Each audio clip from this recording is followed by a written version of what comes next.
Hi, my name is Janice Madden. I am a senior and I do cross country, indoor track, and outdoor track. Hi, my name is Megan Jakes. I'm a senior and I play field hockey and softball. Hi, my name is Ryan Tomaso. I'm a junior and I play golf. My name is Kelsey Gaudette. I'm a senior at Milford High School and I play cheerleading and I do track. Hi, my name is Jack DeSantis. I'm a senior at MHS. I play football, basketball, and outdoor track. Hi, I'm Zach Lanzetta. I'm a senior. I play football and baseball. I'm Blake Hill. I'm a junior and I play football and baseball. I'm Jack Khalil. I'm a sophomore and I do cross country, winter track, and outdoor track. I'm Kristen Franzini and I'm a junior and I play soccer. I'm Katie Brown. I'm a senior and I do soccer, indoor track, and outdoor track. My name is Mike De Silva. I'm a senior and I play soccer. We're off to our third season of Scarlet Hawk of the Week. Mrs. Banak and myself have instituted what we call the show, Scarlet Hawk of the Week. Talking about Mike De Silva, soccer player, captain, goaltender, I will tell you that having watched many years of soccer, playing soccer almost my entire career, I will tell you that I think Mike De Silva is by far one of the best high school goalies I have ever seen. I started when I was at the age of 4, being with my dad. My dad was a big inspiration. Coming from a Portuguese family, that's all we talked about. And he was the one who coached me at first, so it was kind of a great start to my soccer career, having my dad be the coach and my mentor. Around 8th grade, I knew that the team was losing their best goalkeeper and no one was coming up. So I played baseball at the time too, so I was always good, hand-eye coordination, all that. So I saw that kind of opportunity open, and I talked to Coach Asm about it, and he brought me in, and I kind of got the fundamentals down, and I ended up being a starting keeper freshman year, so on varsity, so I can't really complain. Kelsey Gaudette, one of our cheerleaders, she was nominated by Coach Heather Johnson. I've seen some of their competitions. We were lucky enough to host one of their competitions. She's another one of those people that just leads by example. She's always getting the girls fired up to compete. She's making sure that the kids are in line.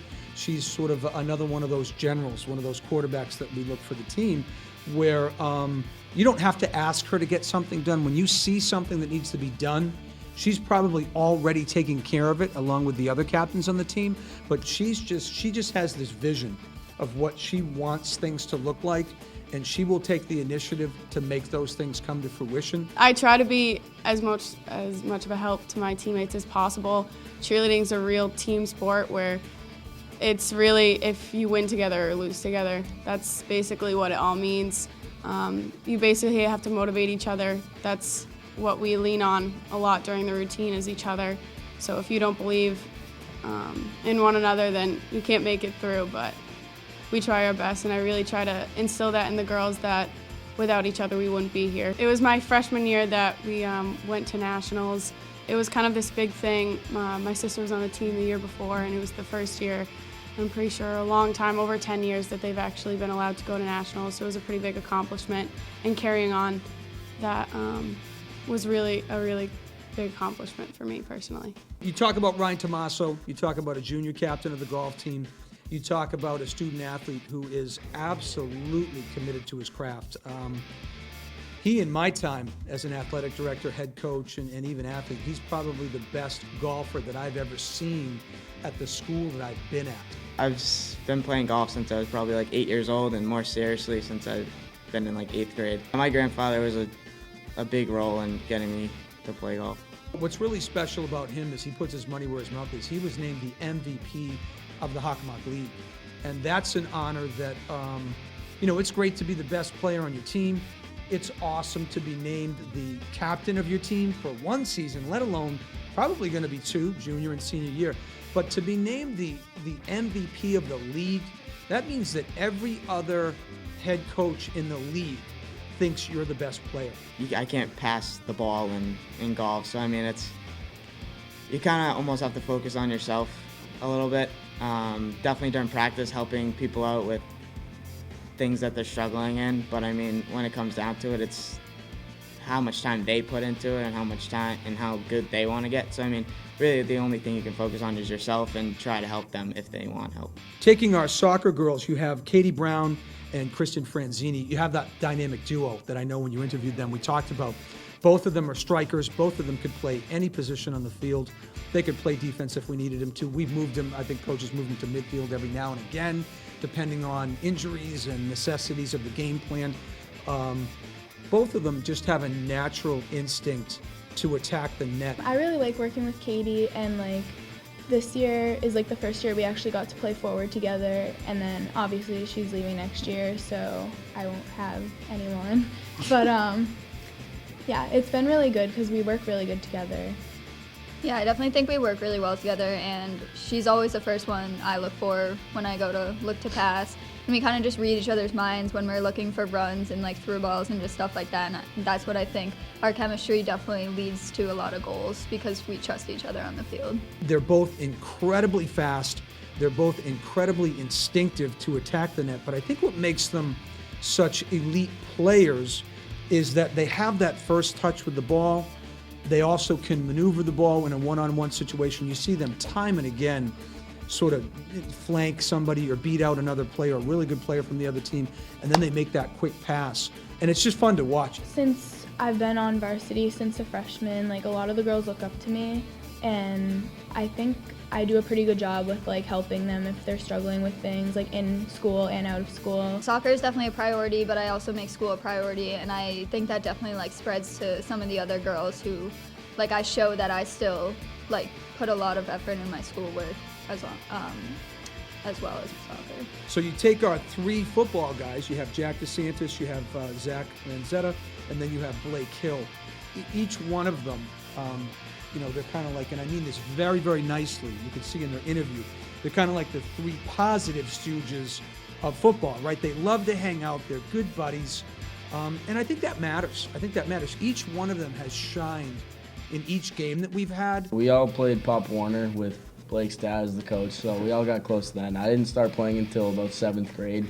They played a little earlier than I did. I think it makes playing a lot easier. I can trust these guys next to me. I know their best is going to be enough to get some W's. Thanks, man. Yeah, I think we have great chemistry out there. We can tell what each other's going to do and read each other well on the field, and I think that helps a lot when you know what you get out of your players.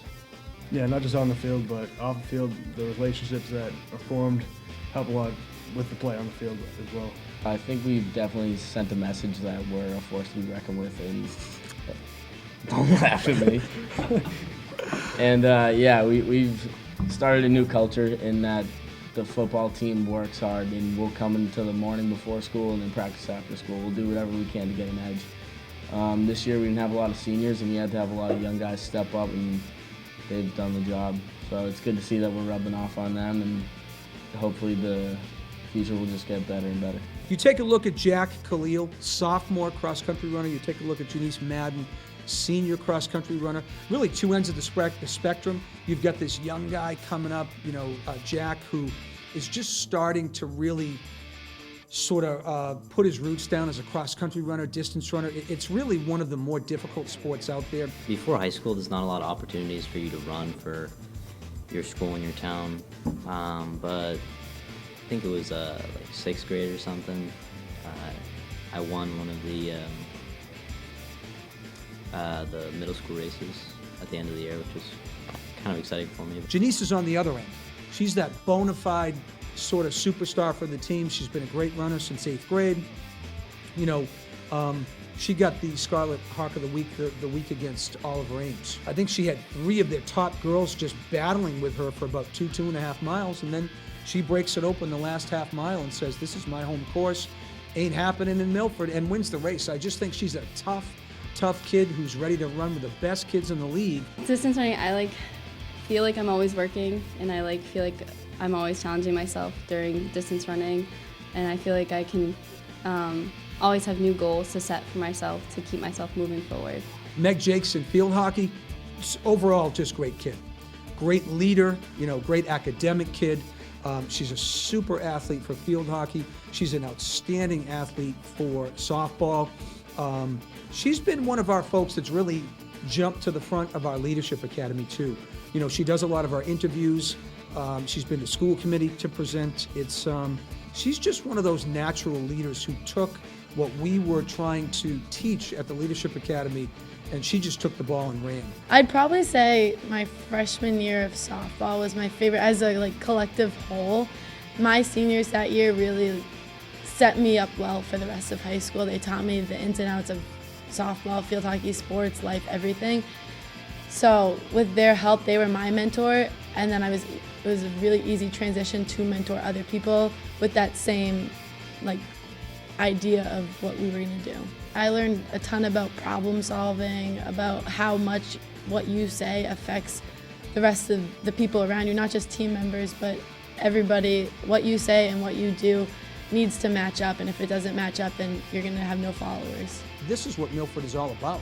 We're about championship expectations, and it's starting. I really do feel like it's paying off, and I think the kids are working hard. I think everybody's kind of rising to that call of duty or call of arms, saying, you know what, just being in this league isn't good enough. We know this league is the best league in the state, but now we want to be the big fish in the big pond. So let's do everything and anything we need to do to make sure that we're champs. Hey everybody, this is Tim Coette.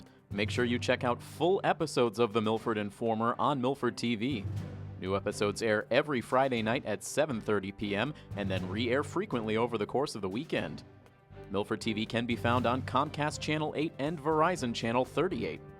And if you live in the Milford area and have an idea for a news story, you can contact us at news@milfordtv.net.